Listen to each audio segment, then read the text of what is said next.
अस्सलाम वालेकुम students, hope you are doing well.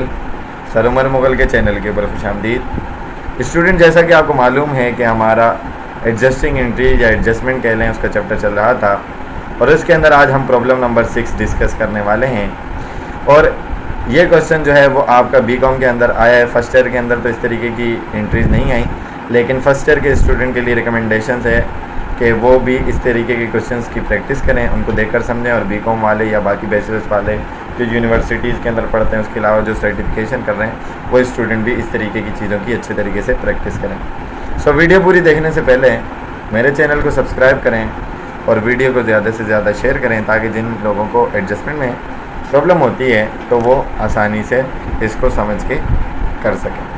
Question में आपको कह रहे हैं अनएडजस्टेड, एडजस्ट नहीं हुआ, unadjusted trial balance of Khalil and company on December 31, 1992 is as under. Debit side के और क्रेडिट साइड के आपको बैलेंसेस गिवन हैं। कैश एसेट है, अकाउंट रिसीवेबल एसेट है, प्रीपेड एडवर्टाइजिंग एसेट है, ऑफिस सप्लाईज एसेट है, ऑफिस इक्विपमेंट एसेट है, नोट्स पेबल लायबिलिटी है, खलील का कैपिटल इक्विटी हो गई, ड्राइंग इक्विटी का पार्ट है। रेवेन्यू फ्रॉम सर्विसेज, इसका मतलब ये है कि ये एक सर्विस बिजनेस है, मर्चेंडाइजिंग या मैन्युफैक्चरिंग बिजनेस नहीं है। सैलरीज एक्सपेंस एक्सपेंस हो गया, रेंट एक्सपेंस एक्सपेंस हो गया, इंश्योरेंस एक्सपेंस है और रेंट एक्सपेंस आपने रिकॉर्ड किया हुआ है। अब इसमें से देखेंगे कि कौन सी चीज़ें आपकी एडजस्ट होंगी और कौन सी एडजस्ट नहीं होंगी। एक दो इसके अंदर ट्रांजेक्शन्स जो हैं या एडजस्टमेंट जो हैं वो थोड़ी सी कॉन्सेप्चुअल हैं और कुछ जो हैं वो आप तो अच्छे तरीके से पहले भी प्रैक्टिस कर चुके हैं। तो डेटा फॉर एडजस्टमेंट में आपको ये बात बोल रहा है कि 1/4 of the rent expense, 1/4 of the rent expense, 1/4 of the rent expense, 4 हिस्से अगर मैं रेंट एक्सपेंस के करूँ, किधर गया रेंट एक्सपेंस, कलर चेंज कर देता हूँ। आपका जो रेंट एक्सपेंस है ना जनाब, वो है 1500 रुपये का। कह रहे हैं कि अगर मैं इसके करूँ 4 हिस्से, ठीक है ना, 4 हिस्से, और उसमें से एक हिस्सा आप कौन से साल की एडजस्टमेंट कर रहे हैं, 1992 की। ध्यान से समझिएगा। वो क्या कह रहे हैं कि 1/4 ऑफ द रेंट एक्सपेंस का 1/4 इज़ एप्लीकेबल, अप्लाई होगा to the first quarter of 1993 पे, अगले साल पे। इसका मतलब आपने एक साल में कितने क्वार्टर होते हैं, 4 क्वार्टर होते हैं।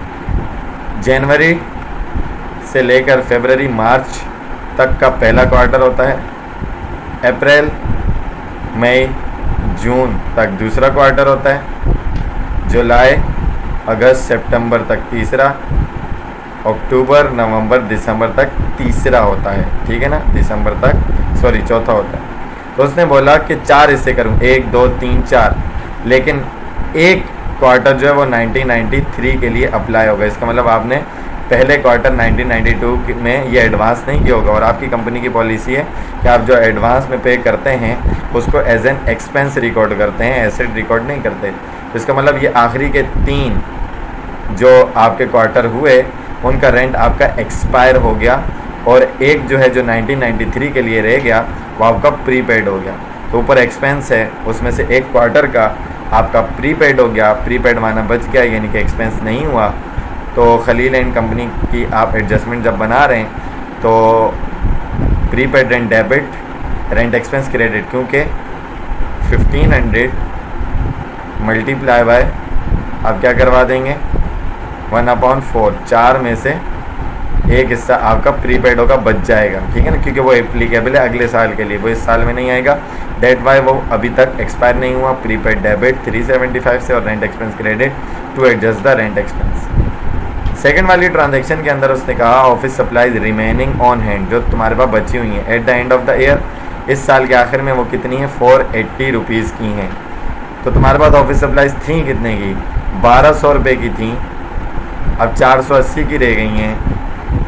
इसका मतलब क्या हुआ कि डिफरेंस जो 720 रुपये का है वो एक्सपायर हो गया। इसका मतलब एक्सपेंस बढ़ गया। Office supplies expense debit, expense बढ़ता है तो डेबिट, और ऑफिस सप्लाईज एसेट, एसेट कम होता है तो क्रेडिट, 720 रुपये से to adjust office supplies expense, ठीक है ना। उसके बाद थर्ड एडजस्टमेंट में आपको कह रहे हैं कि सैलरीज ऑफ ₹4,400 वर पेबल हैं, यानी पे करनी है।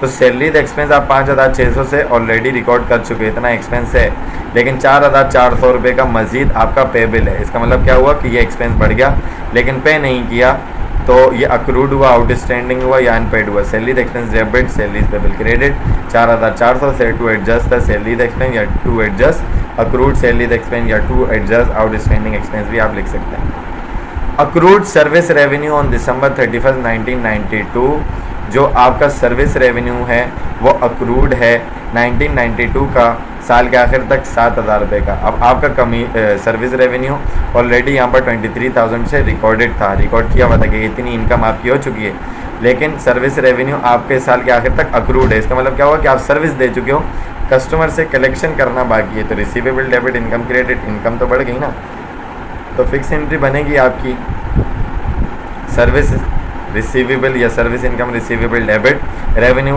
फ्रॉम सर्विसेज क्रेडिट, ठीक है ना, या service income credit by ₹7,000 to adjust revenue from services, ये आपकी एंट्री बन जाएगी। उसके बाद लास्ट में उसने कहा कि the office equipment is estimated, अंदाज़ा है कि है 5 ईयर्स ऑफ लाइफ, 5 साल तक चलेगा और कोई सैलरी वैल्यू इसकी एंटिसिपेट नहीं की गई, यानी कि रीसेल वैल्यू उसकी नहीं होगी और वो पता नहीं चल रही आपको। तो इसका मतलब क्या हुआ कि अगर मैं यहाँ पर देखूँ आपका इक्विपमेंट है, उसकी कॉस्ट आपके पास गिवन है और पहले से डेप्रिसिएशन नहीं है, कॉस्ट है salvage value divided by life, तो डेप्रिसिएशन गिवन नहीं है तो कैसे निकालेंगे, तो लाइफ में देखेंगे। अब कॉस्ट आपके पास इसकी कितनी है सर, 3,000 रुपये की है और कोई सैलवेज वैल्यू नहीं है तो 0, डिवाइडेड बाय लाइफ कितनी है 5, तो 3,000 में से 0 माइनस किया तो 3,000 आया, 5 से डिवाइड किया 5 1 5, 5 6 30। इसका मतलब क्या हुआ कि इस साल का डेप्रिसिएशन कितना होगा 600 रुपये होगा। और depreciation expense debit allowance for depreciation credit to adjust the depreciation expense, it means वो दूसरे अल्फाज में यहाँ मेंशन करता कि कंपनी की पॉलिसी है डेप्रिसिएशन फाइंड आउट करने की क्या SLM यानी कि स्ट्रेट लाइन मेथड, इस तरीके का जो या ट्रांजैक्शन है या जो एडजस्टमेंट है वो देता है, कभी कभार डिमिनिशिंग से, कभी कभार सम ऑफ द ईयर डिजिट से, कभी कभार यूनिट से।